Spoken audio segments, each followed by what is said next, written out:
Bonjour tout le monde, je vais essayer de parler fort, c'est pas dans ma nature. Bienvenue ici, bien content de voir une délégation en si grand nombre, particulièrement de Warwick. En complément, nous avons des représentants du comité culturel de Warwick qui sont des alliés toujours de la Société d'histoire et avec qui nous avons travaillé le dossier de Marcel Barry depuis le premier jour aussi. Donc, bien content. Et plusieurs membres du conseil d'administration de la Société d'histoire aussi. Barry, Marcel Barry, pour beaucoup de gens dans Warwick, sauf la génération un peu plus âgée, il est apparu dans notre radar en 1993 à peu près, au niveau des expositions qui se sont faites du côté de Charlevoix et de Montréal au Marché Bonaventure. Ensuite, vous avez publié une monographie, on dit une monographie, un livre, une monographie sur l'œuvre de l'artiste et c'est comme ça que beaucoup de gens de Warwick ont comme appris qu'il y avait un peintre qui avait une œuvre marquante quand même, qui était originaire de Warwick. Les plus anciens l'avaient connu un peu, mais c'est quelqu'un que peu de gens quand même au quotidien connaissaient. Et avec ça, au fil du temps, les choses, du point de vue de Warwick, se sont tranquillement déroulées. On avait des délégations des gens de Warwick, une délégation entre autres qui avait essayé, qui était là entrée en contact avec le peintre, qui était allé le visiter à Paris. On avait eu plus ou moins de contacts. Et au décès de sa veuve, Mme Bibet, est arrivé par truchement d'amis de Marcel Barry et du Musée Laurier aussi à l'époque, une annonce, un projet qui était de rapatrier des archives et des œuvres au sujet du peintre, suite à la succession de Mme Bibet-Barry. Et à ce niveau-là, bien, on a travaillé. Ça a été un beau casse-tête, je peux vous le dire. Les œuvres, on a dû abandonner le projet, le financement, tout ça. Tout était trop aux dernières minutes et c'était pas du tout organisé, tout ça. Les archives, ça a été rocambolesque, mais elles sont arrivées par FedEx à Warwick. C'est ce que je peux vous dire, mais ça a été... on avait un océan, on n'avait pas grand contact et grâce à un voisin de palier qui nous a tout emballé ça du mieux qu'il pouvait et qui a fait ça de façon incroyable, mais il a ramassé des artefacts sur le plancher.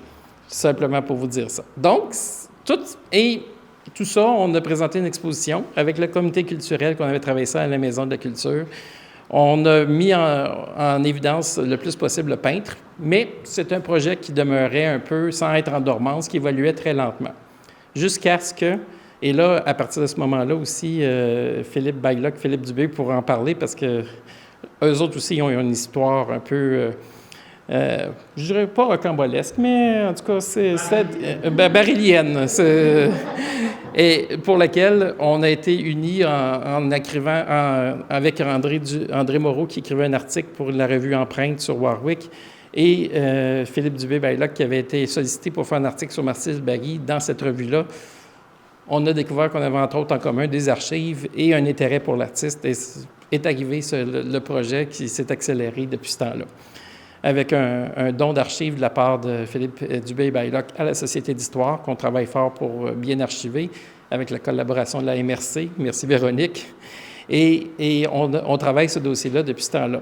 Avait été une amorce avec le Musée Laurier. Et là, le restant, je vais laisser ce bout-là aux autres interlocuteurs d'en parler. Pour nous, Warwick, Barry, c'est un personnage très intéressant. Plus on le connaît, plus on tombe en amour et on trouve incroyable ce personnage. Moi, je dis souvent que Warwick, c'est Saint-Élique de Caxton sans Fred Pellerin. On a des personnages hors normes. Bien, je peux vous dire que Marcel Barry, c'est un gars de Warwick. Il y a tout le côté hors norme qu'on a dans plusieurs de nos personnages. Et à chaque fois, on le découvre. Puis je parlais avec Carole, quand on faisait l'exposition, c'est incroyable. On montait l'exposition, tu découvres et tu trouves ça incroyable. Fait qu'on est très, très heureux aujourd'hui de cette collaboration-là. Pour nous, ça permet aussi de mettre en valeur l'œuvre d'un artiste au-delà du patrimoine qui est la mission de la Société d'histoire, de mettre en évidence l'œuvre d'un artiste qui est plus que significatif tant qu'à nous, mais nous ne sommes pas les spécialistes. Les spécialistes pourront vous en parler. Et qui mérite une place au soleil beaucoup plus grande en partant dans sa région natale, parce que pour tous ceux qui connaissent l'œuvre un peu de Marcel Barry, elle est en Warwick qui plane constamment, pas dans tout, mais la Genèse, en tout cas, il plane énormément. C'est l'œuvre d'un exilé qui se rappelait son Warwick d'enfance et qu'on retrouve un peu partout. Donc, tout ça pour dire qu'on est extrêmement heureux que ça se poursuive, qu'il y ait un rayonnement qui est régional et je crois que le côté régional devrait être encore plus fort. Je vous ai parlé de la MRC, le Musée Laurier, ça devient de très grands alliés là-dedans. On vous en remercie énormément. À Warwick, la communauté travaille aussi à la mesure de ses moyens. On commence à faire quelque chose d'intéressant avec tout ça. Est-ce que parmi vous, il y a quelqu'un qui a déménagé récemment? Non?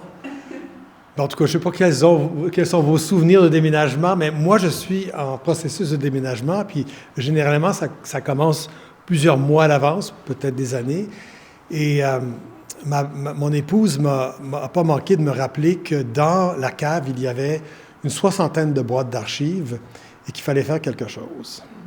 Et parmi ces boîtes d'archives, il y en avait facilement une dizaine liées au projet Marcel Barry, qui avait commencé par une rencontre que j'ai eue avec Philippe dans un café de Montréal en 1993, où il m'a montré des diapositives de tableaux et j'ai pris la première diapositive, je l'ai mis contre le ciel et je dis « Mais qu'est-ce que c'est que ça? » Et ce moment-là a changé ma vie parce que c'était le début d'une aventure intellectuelle, artistique, une collaboration où pendant 6 ans et plus, on n'aurait jamais arrêté. La preuve, on est encore en train de parler de Marcel Barry. Et donc, l'aventure a commencé par cette prise de conscience de mais qu'est-ce que c'est que cette... Je peux incapable de classer cet artiste-là. Je regarde l'œuvre et rien à faire. Alors donc, quand j'ai regardé mes 10 boîtes, il y a de ça peut-être 1 an et demi, j'ai contacté Philippe, j'ai dit « Écoute, t'as combien de boîtes, toi? » Et on a décidé de se réunir à Baie-Saint-Paul, où j'ai une maison secondaire, et on a ouvert nos boîtes, et on a commencé à mettre de l'ordre là-dedans. Ça, c'est parallèlement à ce que Alexis et André faisaient à Warwick. Donc, ça, c'est vraiment barrydien, parce qu'on a l'impression que quand le grand marionnettiste il est là en train de sourire, pour ne pas dire rire de nous, et de faire bouger les affaires. « Ouais, je vois les... Là, je... » On se rend compte que en parallèle, on est en train de faire un mouvement de convergence qui mène vers... Vous avez les archives de Paris, mais qu'est-ce que c'est que ça? Et nous, on a nos 20 boîtes d'archives liées au projet d'exposition, au projet de film et au projet de livre. Donc, on en a couvert du terrain avec Marcel Barry, qui nous a accompagnés de son vivant et qui, je dois vous dire, nous accompagne par même passer son vivant. Il n'est jamais très, très loin à manipuler les marionnettes barryliennes que nous sommes devenus. Philippe, je te donne la parole. Il est ici, derrière moi. Ouais, en fait, j'essaie de reprendre un petit peu le fil de l'histoire de cette contribution, en fait, entre la Société d'histoire et le musée. Il était évident, nous, quand on a déménagé, c'est pas 20 boîtes, c'est 31 boîtes. Pour finalement en faire don à la Société historique. Et évidemment que ça soit... Et qu'à ce moment-là, nous, on a découvert que finalement, la Société d'histoire avait reçu, donc, ce que Alexis a dit tout à l'heure, donc, non seulement des artefacts, mais des archives qui ont été classées, qu'ils ont classées. Et c'était... En tout cas, pour nous, c'était une découverte. Là.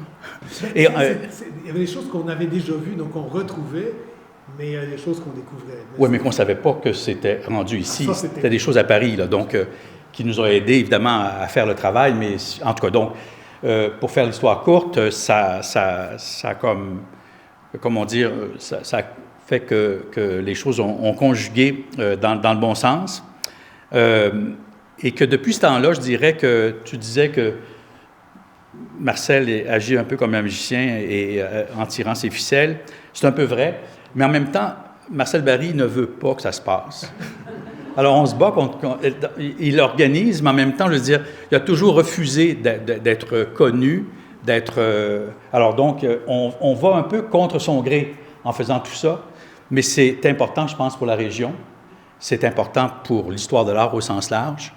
C'est important aussi, je dirais, d'un point de vue humanitaire, parce que son parcours de vie, et non pas seulement d'artiste, mais son parcours de vie est assez exceptionnel, mérite d'être su, d'être connu, et je pense que peut inspirer aussi les plus jeunes dans ce que l'avenir peut leur apporter.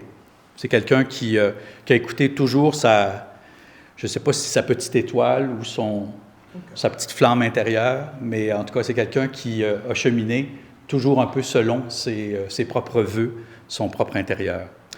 On en est là aujourd'hui. Nous, on ne peut pas faire autrement que de saluer cette union que l'on souhaitait et qui se réalise enfin.